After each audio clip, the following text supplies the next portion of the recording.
একজন নারীর সবচেয়ে সুন্দর স্বপ্ন হচ্ছে বিবাহ। একজন নারীর সবচেয়ে সুন্দর চাওয়া হচ্ছে একজন আদর্শ পুরুষ। একজন নারীর সবচেয়ে বড় প্রাপ্তি হচ্ছে মাতৃত্ব। একজন নারীর সেরা মুহূর্ত হচ্ছে স্বামীর বুকে চিন্তাহীন মাথা রাখা। একজন নারীর সেরা ভাবনা তার স্বামী। তারপরও একজন নারী সবচেয়ে অবমূল্যায়িত হয় তার বিবাহিত জীবনে, সবচেয়ে অবমূল্যায়িত হয় স্বামীর কাছে। আবার এই কথাটাও কিন্তু সত্য, সব স্ত্রীরা অবমূল্যায়িত হয় না, তারা কিন্তু তাদের স্বামীর কাছে রানীর মতো থাকে।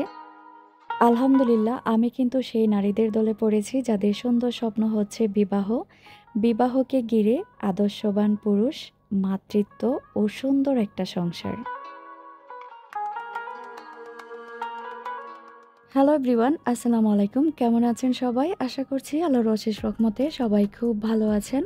আলহামদুলিল্লাহ, আমরাও ভালো আছি। পুষ্প লাইফস্টাইলের নতুন আরও একটি ব্লগ দেখার জন্য আমি পুষ্প সবাইকে স্বাগত জানাচ্ছি। গত ভিডিওতে আপনাদের সাথে শেয়ার করেছিলাম আমার বারান্দায় একটা জবা ফুল ফুটেছিল, ওইটার কালারটা মাশাআল্লাহ অনেক সুন্দর ছিল। বলেছিলাম এই গাছটাতে আরেকটা ডাল আছে, সেটার মধ্যে অন্য একটা জবা ফুটে। জবাটা দেখুন, এটা হচ্ছে পিঙ্ক কালার, মাশাআল্লাহ অনেক সুন্দর। এই গাছটাতে আজকে দুইটা জবা ফুল ফুটেছে, ভাবলাম আপনাদের সাথে একটু শেয়ার করি।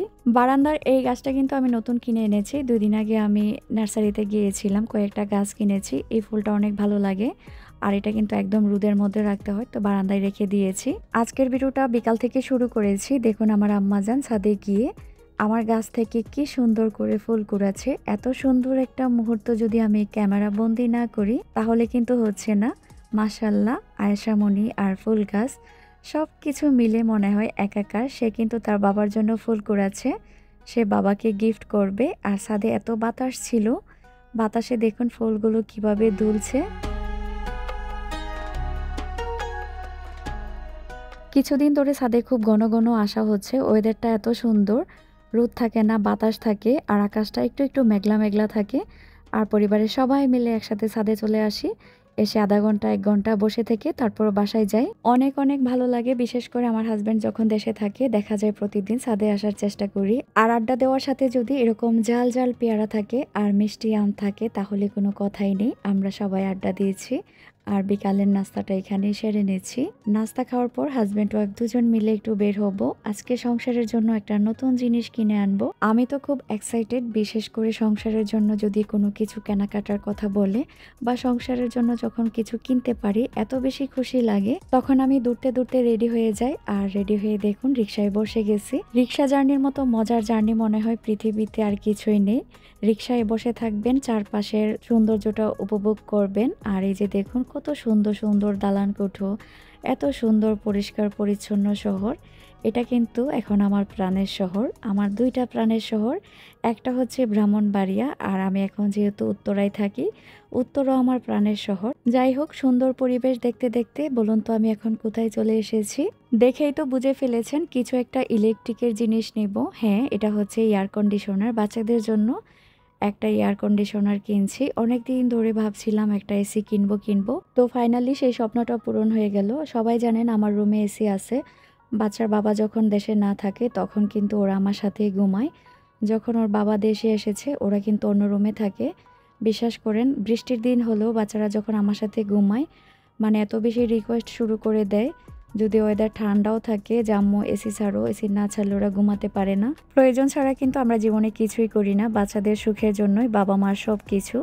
2 দিন আগে ওরা রুমের মধ্যে ঘুমাচ্ছিল, মানে শুয়েছিল। আমি গিয়ে দেখি রুমের যে একটা তাপমাত্রা, ওরা কোনোভাবেই ঘুমাতে পারছিল না। আমি একদম কান্না করে দিয়েছি। ওরা এখন বড় হচ্ছে, ওদের এখন আলাদা রুমে থাকা প্রয়োজন। সব সময় তো আর আমার সাথে থাকবে না, আমি এসি ছেড়ে থাকবো আর ওরা গরমে ঘুমাবে, সেটা কখনোই সম্ভব না। এসিটা আমি আমার বড় ছেলের রুমেই লাগিয়েছি। ওর বাবা যখন চলে যাবে ওরা তো আমার সাথেই থাকবে, আবার যখন ওই রুমে থাকবে, থাকার প্রয়োজন, তখন আবার ওইটা ব্যবহার করতে পারবে। আমার রুমের যে এসিটা সেটা কিন্তু হায়ারের। এবার যে আমি এসিটা নিয়েছি সেটাও হায়ারের নিয়েছি। আমার রুমেরটা সম্ভবত 1.5 টন, আর এখন যে কিনেছি এটা হচ্ছে 1 টন। এসির দাম কত পড়েছে একটু পর আপনাদের সাথে শেয়ার করছি। একজন আপুর ওয়াশিং মেশিন নিয়ে একটা কমেন্ট ছিল, জানতে চাওয়া যে আপু তুমি 2 আঙ্গুল দিয়ে ওয়াশিং মেশিনের মধ্যে কি চেপে ধরো সেটাই বুঝি না। আমার ওয়াশিং মেশিন আছে হায়ারেরই, তুমি একটু নেক্সট ভিডিওতে বলে দিও আপু, তোমার জন্য আমি বলে দিচ্ছি। প্রথমে আমি পাওয়ার বাটনটা অন করে দিলাম, তারপর আজকে যে কাপড়গুলো ওয়াশ করব সেগুলো আমি ডেইলি অপশনে দিয়ে কাপড়গুলো ওয়াশ করব। আর গরম পানির তাপমাত্রাটা একটু বাড়িয়ে দিয়েছি, 40 ডিগ্রি দিয়েছি। এই যে দেখো 2টা অপশন আপু দেখছো, এটা হচ্ছে চাইল্ড লক। এটার মধ্যে যদি 2 আঙ্গুল দিয়ে তুমি একসাথে চেপে ধরো, ওয়াশিং মেশিনটা কিন্তু লক হয়ে যাবে, উপরের একটা অপশনও কাজ করবে না। এটা হচ্ছে বাচ্চাদের জন্য। তুমি যখন ওয়াশিং মেশিন চালু করবে, তুমি হয়তো মেশিনের কাছে নেই, বাচ্চারা কিন্তু এসে মানে টিপাটিপি করবে কোনটাতে কোনটা হয়ে যায়। তো এই চাইল্ড অপশনটা যদি তুমি লক করে দাও, তাহলে কিন্তু বাচ্চারা কিছুই করতে পারবে না, আর কাপড় একদম অটোমেটিকলি ওয়াশ হবে। আশা করি তুমি আমার কথাগুলো বুঝতে পেরেছো।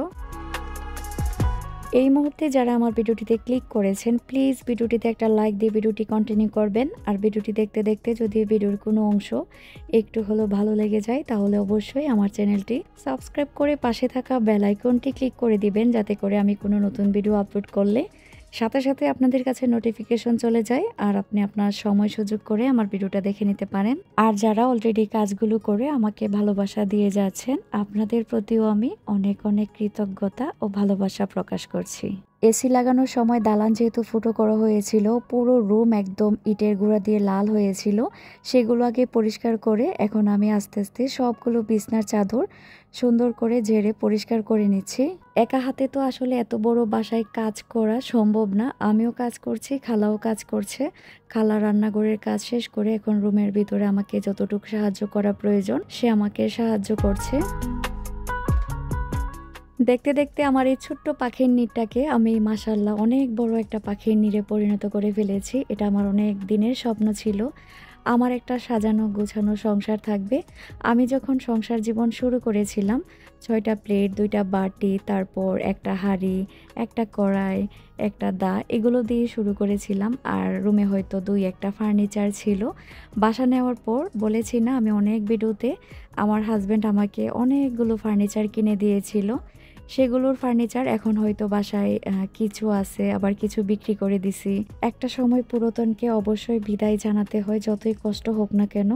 নতুনত্বের ছোঁয়ায় আমাদের সমাজ, আমাদের সংসার চলে। যখন কোনো একটা নতুন জিনিস আসে, আমরা মেয়েরা কিন্তু কেনার জন্য একদম অস্থির হয়ে যায়। সংসারের জন্য এখন অনেক জিনিস দেখি, একটু একটু করে স্বপ্ন দেখি, আর সংসারের জন্য জোড়াই। সংসারের জন্য যখন কিছু কেনাকাটা করতে পারি, অনেক বেশি ভালো লাগে। এই যে জিনিসপত্র দেখছেন আমার সংসারে, সব তো আমিই কিনেছি। যখন আমার হাজব্যান্ডকে আমি বলেছি আমার সংসারের জিনিসটা লাগবে, হয়তো একটু সময় লেগেছে, কিন্তু আমার জীবনের কোনো আশাই সে অপূর্ণ রাখিনি। একটু একটু করে আমার সব কিছুই কিনে দিয়েছে। তাই বলি, একজন বিবাহিত নারীর জীবনে একজন দায়িত্ববান পুরুষ, যত্নবান পুরুষ, আদর্শবান পুরুষ আসাটা খুবই জরুরি। একজন দায়িত্ববান পুরুষই পারে একজন নারীর জীবনকে অনেক সুন্দর করে তুলতে। এখন চলুন আপনাদের সাথে এসির দাম সম্পর্কে বা ডিটেলস একটু আলোচনা করি। অনেকে হয়তো জিজ্ঞেস করতে পারেন বা অনেকে কিনতে চাচ্ছেন। আমার এসিটা কিন্তু 1 টনের, এটা হায়ারের। আমি যে আমার রুমে এসিটা ব্যবহার করি, এটা আমি প্রায় 13 বছর ধরে ব্যবহার করছি। আলহামদুলিল্লাহ, হায়ারের এসি এত বেশি ভালো, সেজন্য কিন্তু দ্বিতীয়বার আর চিন্তা ভাবনা না করে হায়ারের এসি নিয়ে নিয়েছি। আর আমি যে এখন ওয়াশিং মেশিনটা ব্যবহার করছি, সবাই জানেন এটাও হায়ারের। তো সবাই যেহেতু দাম সম্পর্কে জিজ্ঞেস করেন, আপু তোমার ওয়াশিং মেশিনের দাম কত, যদি কারো কোনো প্রয়োজন পড়ে, তাই আমি এসির দাম সহ বলে দিচ্ছি। এসিটার দাম পড়েছে 46,000 টাকা। আসলে আমি চেয়েছিলাম এসিটা ড্রয়িং রুমে লাগানোর জন্য, আবার পরে চিন্তা করলাম ড্রয়িং রুমে যদি লাগাই তো বাচ্চারা এখানে নিচে থাকতে হবে, সব সময় তো নিচে বিছনা করে থাকা সম্ভব না। পরে আবার চিন্তা ভাবনা করে ওদের রুমের জন্য এসি কিনে নিয়েছি, তাই ছোট্ট একটা এসি নিয়েছি। সংসার জীবনে আসলে কেনাকাটা শেষ নেই, আপনি যতই দেখবেন সংসারের জন্য ততই লাগবে। আর প্রয়োজন ছাড়া কখনোই কোনো কিছুই করি না, যেটা প্রয়োজন সেটা এড়াতে আপনি কখনোই পারবেন না।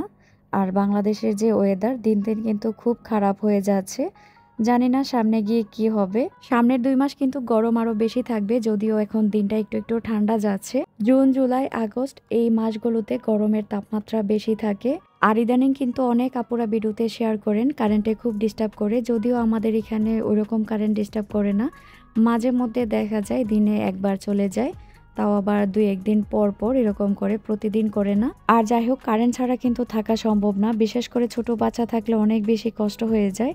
ছোট বাচ্চারা কিন্তু গরম একদমই সহ্য করতে পারে না। আচ্ছা, কথা বলতে বলতে কিন্তু আমি সংসারের অনেক কাজকর্ম করে ফেলেছি, আপনারা হয়তো দেখেই বুঝতে পেরেছেন। এখন আমি ড্রয়িং রুমে চলে এসেছি। এসে এই সোফার যে বালিশগুলো ছিল সেগুলো নামিয়ে আবার চাদরগুলো খুব সুন্দর করে ঝেড়ে এখন আমি বালিশগুলো নির্দিষ্ট জায়গায় রেখে দিচ্ছি। আমার প্রিয় আপুরা, ভিডিও কিন্তু টেনে টেনে দেখবেন না প্লিজ, আপনাদের কাছে রিকোয়েস্ট রইল। এই মুহূর্তে এসে কিন্তু একজন আপুর আমি কমেন্ট পড়ব। আপুর কমেন্টটা পেয়ে আমার কিন্তু খুব হাসি পেয়েছিল, আবার অনেক বেশি ভালো লেগেছিল। জোনাকি হোসেন আইডি থেকে আপু আমাকে লিখেছেন, আপু আপনার ভিডিও এত ভালো লাগে যে মনোযোগ সহকারে আপনার ভিডিও দেখতে গিয়ে চুলায় আমার তরকারি ছিল পুড়ে ফেলেছি। আপু সত্যি কথা বলতে তোমার এত সুন্দর কমেন্ট পেয়ে আমার চুলায় নুডলস ছিল সেটাও কিন্তু আমি পুড়ে ফেলেছি। তোমার তরকারি পুড়ে গেছে আর আমার নুডলস পুড়ে গেছে, দুইজনে কাটাকাটি করে ফেললাম। আর তোমার জন্য অনেক অনেক ভালোবাসা রইল। আমি এখন আরও একজন আপুর কমেন্ট পড়ব, সেটা হচ্ছে কাজল রেখা আইডি থেকে আপু আমাকে সালাম দিয়েছেন। ওয়ালাইকুম সালাম আপু, কেমন আছেন আপু? আলহামদুলিল্লাহ আপু, তুমি কেমন আছো? নতুন ফোন কিনেছি, নতুন ফোনে তোমার ভিডিও দেখছি। তোমার 3 ছেলে 1 মেয়ে, আমার 3 মেয়ে 1 ছেলে, মাশাল্লাহ তোমার আর আমার মধ্যে কিন্তু অনেক মিল আছে আপু। আপু আরও লিখেছেন, তোমার সাথে যদি আমি কথা বলতে পারতাম, তোমাকে অনেক ভালোবেসে ফেলেছি। দুলাভাই তোমাকে অনেক ভালোবাসে, অনেক উপহার দেয়, তুমি অনেক ভাগ্যবতী। আলহামদুলিল্লাহ। আপু থাকে রংপুর, আমাকে বলেছে আমি যদি রংপুর যাই সে নাকি আমাকে তার মাথায় তুলে রাখবে। এত সুন্দর কমেন্ট, এত এত ভালোবাসা, বলেন তো এগুলো হচ্ছে নিঃস্বার্থ ভালোবাসা। আপু অবশ্যই আমি তোমার সাথে দেখা করব। আর তোমার পরিবারের জন্য অনেক অনেক ভালোবাসা রইল। ছোট্ট একটা ভিডিওতে আসলে সবার নাম নেওয়া সম্ভব না, আমার খুব ইচ্ছে করে সব আপুদের নাম নিয়ে আমি একটা ভিডিও বানাই, যারা আমাকে খুব সুন্দর সুন্দর কমেন্ট করে। ইনশাল্লাহ সব আপুদের নাম নিয়ে আমি একটা ভিডিও বানাবো, যারা আমার সাধারণ দর্শক আছেন এবং ইউটিউবার আপুরা আছেন সবার নাম নিয়ে। জানি না ওই ভিডিওতে আমার ভিউ হবে কি না, কিন্তু আপনাদের নামগুলো যদি আমি নিতে পারি, আপনারা যে আমাকে প্রতিদিন এত এত ভালোবাসার কমেন্ট লিখেন, আমি নিজেকে সত্যি মানে হালকা মনে করব যে আপনাদের নাম নিয়ে আমি একটা ভিডিও বানাতে পেরেছি। ইউটিউব প্ল্যাটফর্মে কারো সাপোর্ট ছাড়া কেউ সামনের দিকে এগিয়ে যেতে পারবে না, তাই সবাই সবাইকে মন দিয়ে ভালোবাসুন, তাহলে দেখবেন আপনিও সামনের দিকে এগিয়ে যেতে পারবেন। তেমন এক দিদিভাইয়ের কথা বলবো, আমার শুরু থেকে এই পর্যন্ত খুব সুন্দর সুন্দর কমেন্ট করে আমার প্রত্যেকটা ভিডিওর সাথে থাকে। তৃপ্তি লাইফস্টাইল থেকে তৃপ্তি দিদিভাই অনেক সুন্দর সুন্দর কমেন্ট করে, আর উনি কিন্তু অনেক সুন্দর সুন্দর ভিডিও বানায়। একজন ভালো মানুষ, একজন সাপোর্টিং ইউটিউবার। আপনারা কিন্তু ওনার চ্যানেলটা ঘুরে আসতে পারেন। যদি দিদিভাই আমাকে আজকে কমেন্ট করে, ওনার কমেন্ট আমি পিন করে দিব। আশা করছি আপনারা হতাশ হবেন না। সবাই সবাইকে মন থেকে ভালোবাসুন, একদিন দেখবেন সবাই নিজ নিজ গন্তব্যে পৌঁছে গেছেন। যদিও একটু কষ্ট, কিন্তু গন্তব্য কিন্তু কেউ ঠেকাতে পারবে না। যেটা আপনার জন্য নির্ধারিত আছে সেটা অবশ্যই আপনার কাছে আসবে ইনশাল্লাহ। অন্য সব কথা বলতে বলতে ভিডিও সম্পর্কে কিছুই বলতে পারিনি। যাই হোক, আপনারা হয়তো দেখে বুঝে নিয়েছেন এটা হচ্ছে আমাদের রাতের খাবার। রাতের খাবার খেতে খেতে আজকের জন্য আমি এখানেই বিদায় নেব। আবার চলে আসবো নতুন আরও একটি ব্লগ নিয়ে। আপনারা সবাই ভালো থাকবেন, আমিও আমার পরিবারের জন্য সবাই দোয়া করবেন। আল্লাহ হাফিজ, আসসালামু আলাইকুম।